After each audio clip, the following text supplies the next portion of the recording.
sedang menghadapi perubahan yang sangat besar.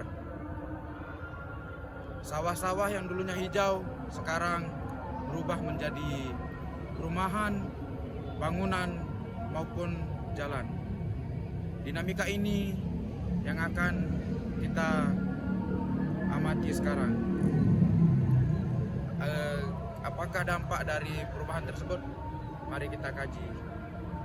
Data dari Dinas Pertanian Kota Mataram menunjukkan perubahan data alih fungsi Kota Mataram sangat signifikan pada tahun 2020. Sekitar 16 hektar lahan sawah yang ada di Kota Mataram diubah menjadi alih fungsi sekitar 16 hektar. Pada tahun 2021 pertanian Kota Mataram menunjukkan peningkatan alih fungsi lahan di tahun 2020 sangat signifikan. Sekitar 16 hektar lahan sawah digunakan untuk bangunan. Akan tetapi pada tahun 2021 sedikit menurun, yaitu sekitar 15 hektar lahan digunakan. Terus pada tahun 2022 angkanya semakin meningkat, yakni menjadi 96,42 hektar lahan sawah, yang menyusut menjadi 1.478 hektar menjadi hanya 1.382 hektar. Fenomena ini dipicu pemulihan ekonomi dan lemahnya kontrol terhadap tata ruang di Kota Mataram. Lahan tidak hanya mengubah wajah kota, tapi mengubah kehidupan petani. Hilangnya lahan produktif membuat mereka kehilangan sumber pendapatan utama. Produksi padi yang menjadi andalan Mataram terus menurun dan tidak sesuai target, yaitu 25.000 ton per tahunnya.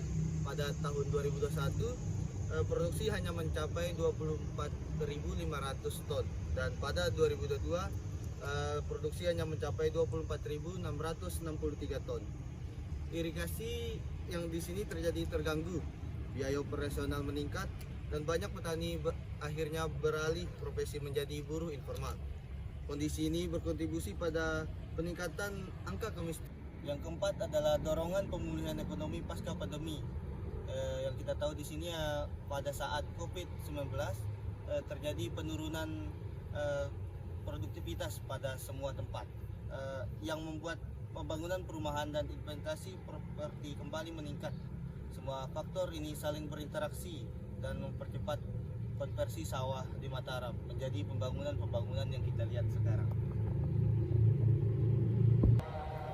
Tanah marginal dengan berkualitas tanah yang menurun. Kompaksi tanah menurun, bahan organik dan penggunaan pupuk. Jadi ilmu tanah, alih fungsi sawah menciptakan lahan marginal dengan kualitas tanah yang menurun.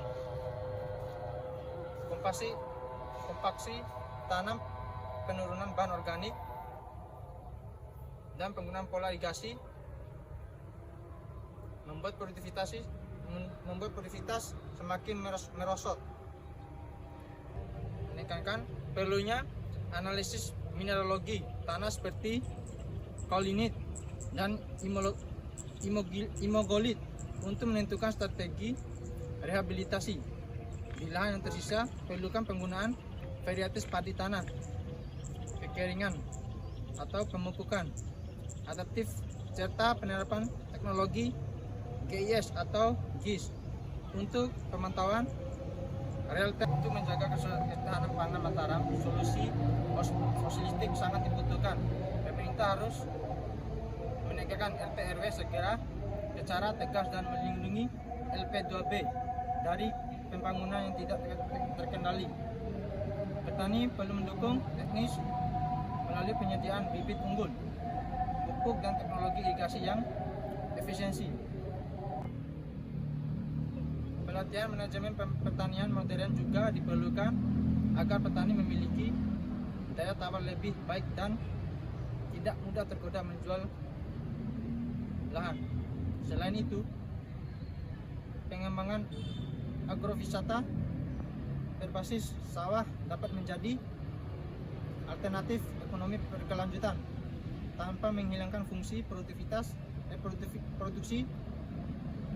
Lahan di Mataram bukan hanya membahas tentang ruang, akan tetapi membahas juga kehidupan para petani yang berkelanjutan dan pangan daerah.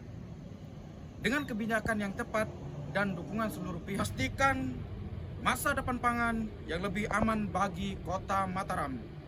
Mari bersama menjaga lahan sawah demi ketahanan pangan kita bersama. Hidup petani! Hidup! Assalamualaikum warahmatullahi wabarakatuh. Perkenalkan, nama saya Riangga Jaya dengan NIM C1B022051. Nama saya Gilang Ansel Ketiano, NIM saya C1B022031. Perkenalkan, nama saya Rejal Fenan Rahman dengan NIM C1B02292.